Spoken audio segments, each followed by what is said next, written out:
नमस्कार, खबरों की खबर में आपका स्वागत है। पूरा देश ये जानना चाहता है कि निर्भया के जो कातिल हैं उनको कब फांसी पर लटकाया जाएगा, कब उनकी मौत होगी, कब निर्भया को न्याय मिलेगा। बड़े ही दुख के साथ ये कहना पड़ रहा है कि अरविंद केजरीवाल और उनका जो गैंग है उसकी वजह से, वैसे कोर्ट ने कहा है 1 फरवरी को नया तारीख दिया गया है, पहले 22 जनवरी था, अब 1 फरवरी किया गया है। लेकिन मैं बहुत ही जिम्मेदारी से ये बात कह रहा हूं कि 1 तारीख को भी उनको फांसी की सजा नहीं मिलेगी। ये दुर्भाग्य है इस देश का। और ये टेलीविजन पे आकर के केजरीवाल और उनके पूरे गैंग के लोग ये जो कह रहे हैं कि भाई हमारे पास कुछ नहीं है, दिल्ली पुलिस दे दो तो हमें ये कर दो, तो हमें वो कर दो, तो 1 घंटे में सजा दिलवा देंगे, ये धूर्त है, ये पैथोलॉजिकल लायर्स हैं। वो क्यों मैं कह रहा हूं? पहली बात जो आज की खबर आई कि सवेरे सवेरे इंदिरा जयसिंह उन्होंने कहा कि जिस तरीके से सोनिया गांधी ने राजीव गांधी के हत्यारों को माफी दे दी उस तरीके से इन्हें भी माफ कर देना चाहिए। मजाक बना रखा है। एक महिला, एक बेटी की न्याय के लिए 7 साल से दर दर की ठोकरें खा रही है, न्याय के लिए लड़ रही है, और आपकी ये हिमाकत कि इस तरह की बातें आप कहते हैं। ये कहने से पहले एक बार भी सोचा होता कि भाई ये पब्लिक क्या सोचेगी, क्या समझेगी। मैं आपको बता दूं कि ये इंदिरा जयसिंह और कोई नहीं, ये अरविंद केजरीवाल के गैंग की, ये सब एक गैंग, टुकड़े टुकड़े गैंग के लोग हैं। जितने भी केसेस सुप्रीम कोर्ट में हुए हैं, देखिए हर बार ये जो अरविंद केजरीवाल का जो लीगल टीम है उसकी ये हिस्सा है। जब उसके घर पे छापा पड़ा था, कोई एनजीओ ये चलाती हैं, 1 to 4, 4 to 1 करने वाले में इनका नाम है। जब इनका फॉरेन फंडिंग बंद किया गया था, ये केजरीवाल बिलबिला उठे थे। वो कह रहे थे कि नहीं, ये राजनीति से प्रेरित है। राजनीति से क्यों प्रेरित है? किसी वकील के यहां छापा पड़ता है तो आप उसको राजनीतिक रंग क्यों देते हैं? वो इसलिए क्योंकि वो बताना चाह रहे थे, चूंकि ये लोग आम आदमी पार्टी के साथ मिले हुए आम आदमी पार्टी के लीगल टीम के हिस्सा है, इसलिए उनको प्रताड़ित किया जा रहा है। आज जब ये बयान दी है, वो एक शर्मनाक बयान कि निर्भया के कातिलों को माफ कर दिया जाए, तब ये नहीं बोल रहे हैं। और मैं अब आपको बताता हूं, ये वीडियो थोड़ा लंबा है, इसको जरा गौर से देखिएगा कि आखिर ये बार बार सजा टल क्यों जा रही है। 7 साल हो गए, अब तक उन्हें सजा क्यों नहीं मिली है? क्यों 2017 के से ही जब सुप्रीम कोर्ट ने इन्हें फांसी की सजा दे दी, उसके बाद से ये लीगल प्रोसेस चलता चला आ रहा है? फुटबॉल का खेल बना रखा है। ये हमारे हिस्सेदारी में नहीं है, हमारे हिस्सेदारी में नहीं है। मैं खुलासा करने जा रहा हूं। ये देखिए आपके स्क्रीन पे है, ये दिल्ली जेल मैनुअल 2018। 2018 में केजरीवाल की सरकार ने एक जेल मैनुअल बाकायदा इन्होंने पास किया था। ये तो कहते हैं 67 लोग हम जीत के आए, प्रचंड बहुमत है, दिल्ली के राजा हम हैं, कानून आपने बनाया। देखिए उस पर क्या लिखा हुआ है। 1 अक्टूबर 2018 को यह कानून पास किया गया। In the exercise of the powers conferred by section 71 by the Delhi prison act 2000, the government of national capital territory of Delhi is please to make the following rules, namely. ये रूल जो मैं आगे बताने जा रहा हूं, ये रूल कब पास हुआ? अक्टूबर 2018 को। सजा कब मिल गई थी? 2017 में फांसी का अनाउंसमेंट कर दिया गया था। फिर केजरीवाल ने ये जो जेल का जो कानून है उसको ही इसने बदल दिया। और इसका जो 854 आइटम है उसको जरा देखिए, इसके नोट पे क्या लिखा हुआ है।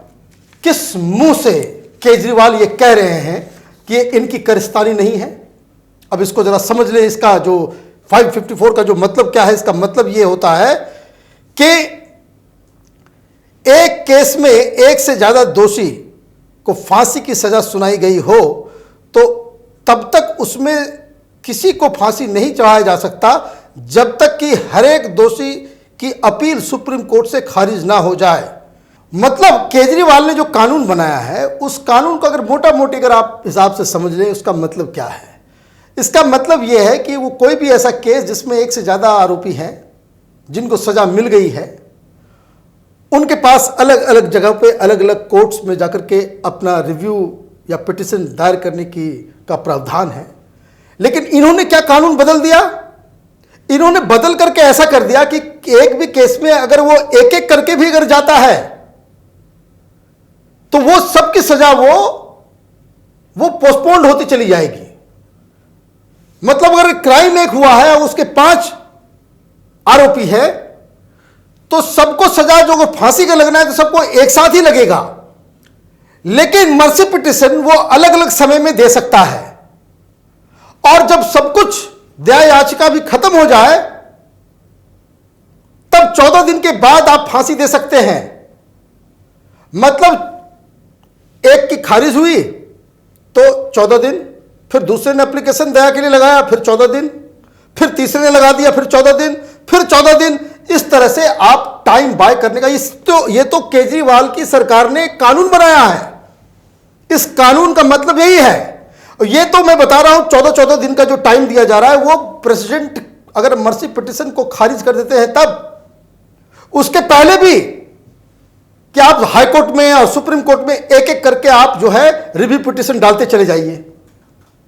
आपने तमाशा बना दिया कानून का, और आपके पास ये बेशर्मी की तरह आप कह सकते हैं कि भाई हमारा कोई रोल नहीं है, दिल्ली पुलिस हमें दे दो, हम 1 घंटे में कर देंगे।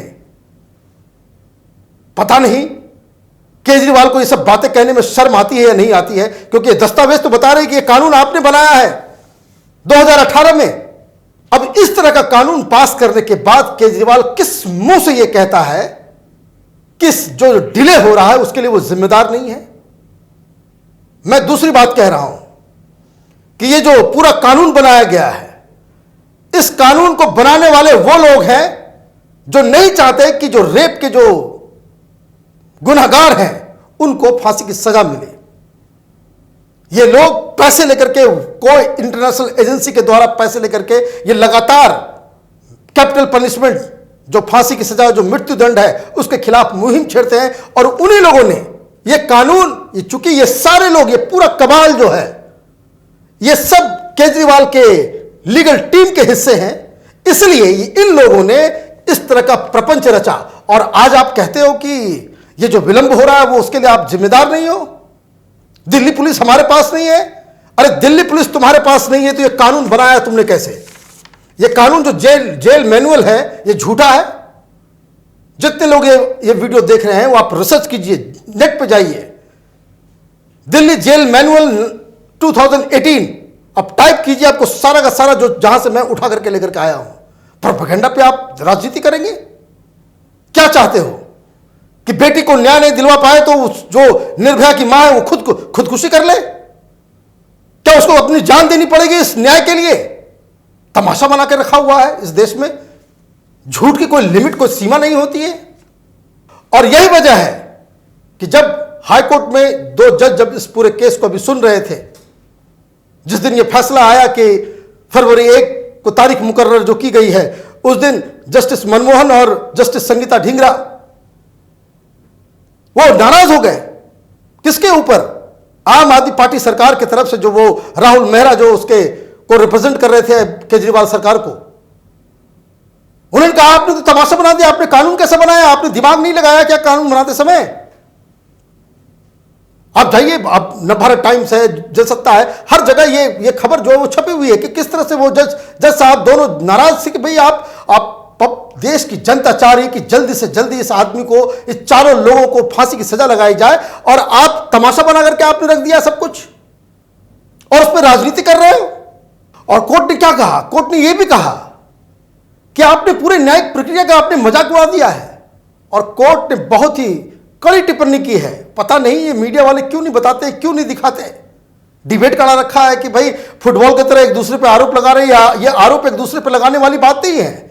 कम से कम जो जज साहब ने जो कोर्ट के दौरान जो बयान दिया उसको तो ध्यान दें। उन्होंने साफ साफ कहा कि आपने एक ऐसा सिस्टम बनाया है जो कैंसर से जूझ रहा है और जो राजनीति के तहत फांसी टालने के लिए दोषियों को कानून के दुरुपयोग करने का मौका दे रही है।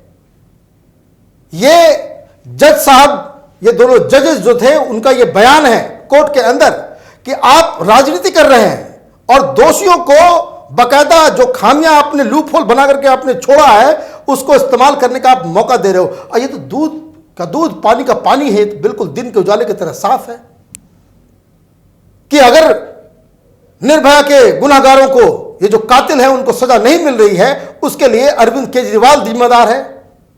उसके लिए वो जेल मैनुअल जिम्मेदार है जिसे 1 अक्टूबर 2018 को पास किया गया। और ये कब पास किया गया? जब सजा मिल गई तब। आम आदमी पार्टी सरकार का वकील कोर्ट में कुछ और बोलता है, मनीष सिसोदिया कुछ और बोलता है, कार्यकर्ता कुछ और बोलते हैं, सोशल मीडिया में अलग प्रोपेगेंडा चल रहा है।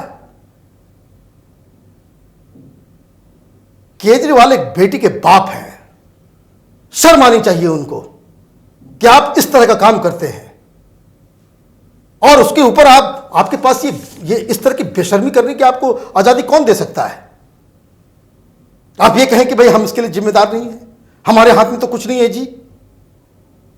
तो कहने का मतलब ये है कि ये जो सारा जो डिले हो रहा है, ये जो बार बार कोई मर्सी पिटीशन डाल रहा है, तो कोई हाई कोर्ट जा रहा है, कोई सुप्रीम कोर्ट जा रहा है, ये सिर्फ इस वजह से जा पा रहा है, ये इसलिए डिले हो रहा है चूंकि ये जो महान आत्मा है अरविंद केजरीवाल, ये इंदिरा जयसिंह और पूरी जो लीगल टीम है, जो टुकड़े टुकड़े गैंग के साथ मिली हुई है, ये उनकी कारस्तानी है। और ये कोई बात, कोई ऐसा नहीं कोई एनालिसिस मैं कर रहा हूं, मैं हकीकत बता रहा हूं जो कोर्ट के अंदर जज साहब ने जो बयान दिए हैं। तो आपने देखा किस तरीके से ये कानून का दुरुपयोग ये निर्भया के गुनहगार के वकील कर रहे हैं, या यूं कहें ये केजरीवाल के द्वारा, उनके द्वारा समझाए गए। क्योंकि मैं एक बात और बता दूं कि ये भी मीडिया में खबर है कि ये जो लीगल टीम है, इन गुनहगारों की, जो रेपिस्ट जिनको फांसी की सजा हो जानी चाहिए थी, उनको जो दिमाग देने वाले लोग हैं, जो वकील हैं, वो सारे वही लोग हैं, जैसे इंदिरा जयसिंह हुई, बृंदा ग्रोवर हुई, ये सारे लोग जो केजरीवाल के साथ जो हमेशा नजर आती है, ये सारे लोग इसके पीछे लगे हुए कि किस तरह से इसको एक्सप्लॉइट किया जाए। लोगों का पेशेंस अब खत्म हो रहा है और ये जो केजरीवाल, ये जो आंख मिचौली कर रहे हैं न्याय के साथ और जन भावना के साथ, ये इनको महंगा पड़ेगा। आप देखते रहिए कैपिटल टीवी। हमारे वीडियोस को लाइक कीजिए, शेयर कीजिए और हमारे चैनल को सब्सक्राइब कीजिए।